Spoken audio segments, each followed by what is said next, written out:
દાહોદમાં ભારતીય જનતા પાર્ટીનો આ સૌથી મોટો ખેલ જોવા મળ્યો। ભારતસિંહ વાખડા કે જેમણે એક સાથે ત્રણ મેન્ડેટ મળ્યા હતા। ભારતસિંહ વાખડાએ કોંગ્રેસ અને આપનો સૌથી મોટો ખેલ કરી નાખ્યો છે। પીપેરો બેઠક પરથી ભારતીય જનતા પાર્ટીના ઉમેદવાર તરીકે ચૂંટણી લડવા જઈ રહ્યા છે। મને ખબર નથી કે મારા 3 મેન્ડેટ આવ્યા। આજે મને ખબર પડી ચકાસણી થતા કે ભાઈ તમારા 3 મેન્ડેટ છે, તો મેં નક્કી કરી છે ભારતીય જનતા પાર્ટીમાં ચૂંટણી લડીશ કે ભાઈ મારે કોંગ્રેસ કે આપમાં ચૂંટણી લડવી નથી। હા, આજે જોયા એટલે મારાથી નાત કહેવાનો નથી, આયા એટલે આયા જ। ભારતસિંહ વાખડાએ હવે ભાજપમાંથી ચૂંટણી લડવાનું મન બનાવી લેતા અપક્ષ દાવેદારો જે છે તે પોતાના ફોર્મ પરત ખેંચે તેવી શક્યતાઓ છે અને ભાજપની અંદર જોડાવાના સમાચારો એ સૌથી પહેલા ન્યૂઝરૂમે બતાવ્યા હતા, એના ઉપર પણ મોહર લાગી છે। ત્યારે જ ન્યૂઝરૂમ ગુજરાતની યુટ્યુબ ચેનલને સબસ્ક્રાઇબ કરો અને ઇન્સ્ટાગ્રામ અને ફેસબુક પર ફોલો કરો। અપડેટ રહો, સત્યની સાથે રહો।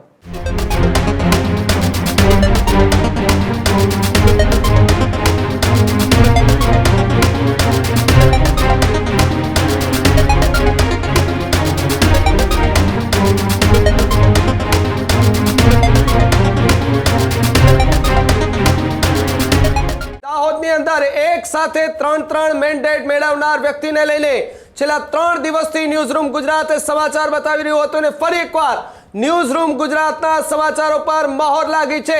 ભારતસિંહ વાખડા છે તે ભારતીય જનતા પાર્ટીમાંથી ચૂંટણી લડશે તેવું અમે 2 દિવસ પહેલા પણ કહ્યું હતું અને અત્યારે કન્ફર્મ થઈ ચૂક્યું છે કે ભારતસિંહ કે જેઓ ભારતીય જનતા પાર્ટીના મેન્ડેટ પરથી ચૂંટણી લડવા જઈ રહ્યા છે। બચ્ચુ ખાબડના એ વિસ્તારમાં ભારતીય જનતા પાર્ટીએ સૌથી મોટો ખેલ અત્યારે પાડી દીધો છે।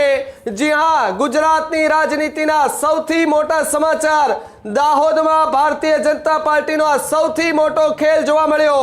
ભારતસિંહ વાખડાના ભાજપમાંથી એ ચૂંટણી લડવાના સમાચાર અમે 2 દિવસથી બતાવી રહ્યા હતા અને આખરે એ સમાચારો પર પણ જે છે તે મહોર લાગી ગઈ છે। ભારતસિંહ વાખડા કે જેમણે એક સાથે ત્રણ મેન્ડેટ મળ્યા હતા, ભાજપ, કોંગ્રેસ અને આમ આદમી પાર્ટીમાંથી એમ ત્રણેય પક્ષમાંથી તેમને મેન્ડેટ મળ્યા હતા। ભારતસિંહ વાખડાએ કોંગ્રેસ અને આપનો સૌથી મોટો ખેલ કરી નાખ્યો છે। આમ આદમી પાર્ટી અને કોંગ્રેસના જે મેન્ડેટ બતાવી ભાજપમાંથી મેન્ડેટ લઈ આવ્યા હોવાની વાત હતી। ભારત વાખડા કે જો પીપેરો બેઠક પરથી ભારતીય જનતા પાર્ટીના ઉમેદવાર તરીકે ચૂંટણી લડવા જઈ રહ્યા છે। બચ્ચુ ખાબડનો એ વિસ્તાર અને એના ગઢમાં ભારતીય જનતા પાર્ટીનો આ સૌથી મોટો ખેલ જે છે તે અત્યારે જોવા મળી રહ્યો છે।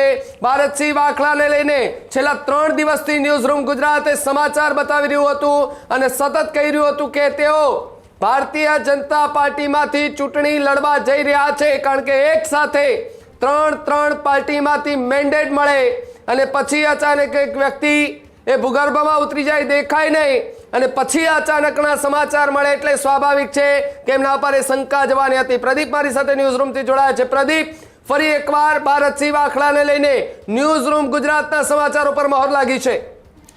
બિલકુલ ભાવિક, આપણે 2 દિવસ પહેલા જે સમાચાર બતાવ્યા હતા કે ભારતસિંહ વાખડાએ 3 પાર્ટીના મેન્ડેટ સાથે ફોર્મ ભર્યું છે। દાહોદ જિલ્લા પંચાયતની 50 બેઠકોમાંની એક બેઠક પેપેરો બેઠક ઉપર ભારતસિંહ વાખડા કે જેમને આમ આદમી પાર્ટી, કોંગ્રેસ અને ભાજપના મેન્ડેટ ઉપર ફોર્મ ભર્યું હોવાના સૌથી પહેલા સમાચાર આપણે બતાવ્યા હતા। એ સમાચાર બાદ એ પણ કહ્યું હતું કે ભારતસિંહ વાખડા અંતિમ ઘડીએ ભારતીય જનતા પાર્ટીમાં સામેલ થશે અને ભાજપના ઉમેદવાર તરીકે રહેશે અને થયું પણ એવું। ભારતસિંહ વાખડાએ અંતિમ ઘડીએ ભાજપમાં જોડાયા છે। અત્યારે જે સમાચાર સામે આવી રહ્યા છે, સમાચાર એ મળી રહ્યા છે કે ભારતસિંહ વાખડા જે છે તે ભારતીય જનતા પાર્ટીમાં વિધિવત રીતે જોડાઈ ચૂક્યા છે અને સાથે જ તેમણે એવું નક્કી પણ કરી લીધું છે કે તેઓ હવે જિલ્લા પંચાયતની પેપેરો બેઠક ઉપરથી ભાજપમાંથી લડશે અને ભાજપમાંથી લડતાની સાથે જ હવે આમ આદમી પાર્ટી અને કોંગ્રેસના ફોર્મ જે ભરાયેલા હતા ભારતસિંહ વાખડાના નામે એ રદ થઈ ચૂક્યા છે।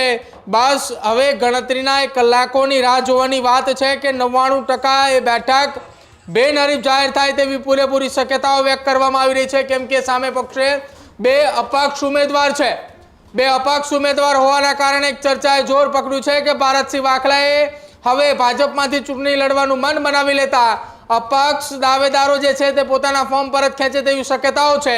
પહેલા સાંભળો ભારતસિંહ વાખલા, જેમને 3 મેન્ડેટ મળ્યા હોવાનું અંતિમ ઘડીએ ખબર પડે છે કે જ્યારે ફોર્મ ચકાસણી માટે તેઓ પહોંચે છે ત્યારે. જો કે ન્યૂઝરૂમ ગુજરાતે આજથી 2 દિવસ પહેલા સમાચાર ચલાવ્યા હતા. 2 દિવસ પહેલા તો દરેક મીડિયાના ફોન આવ્યો હતો કે તમારા 3 મેન્ડેટ આવ્યા, પણ મને ખબર નથી કે મારા 3 મેન્ડેટ આવ્યા. આજે મને ખબર પડી ચકાસણી થતા કે ભાઈ તમારા 3 મેન્ડેટ છે, તો મેં નક્કી કરી છે ભારતીય જનતા પાર્ટીની ચૂંટણી લડીશ. અને પેલા 2 મેન્ડેટ હતા એમાં મેં લેખિતમાં સોગંદનામું કરી છે કે ભાઈ મારે કોંગ્રેસ કે આપમાં ચૂંટણી લડવી નથી.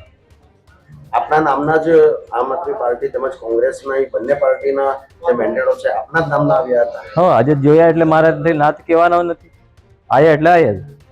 2 દિવસ પહેલા તો દરેક મીડિયાના ફોન આવ્યો હતો કે તમારા 3 મેન્ડેટ આવ્યા, પણ મને ખબર નથી કે મારા 3 મેન્ડેટ આવ્યા. આજે મને ખબર પડી ચકાસણી થતા કે ભાઈ તમારા 3 મેન્ડેટ છે, તો મેં નક્કી કરી છે ભારતીય જનતા પાર્ટીની ચૂંટણી લડીશ.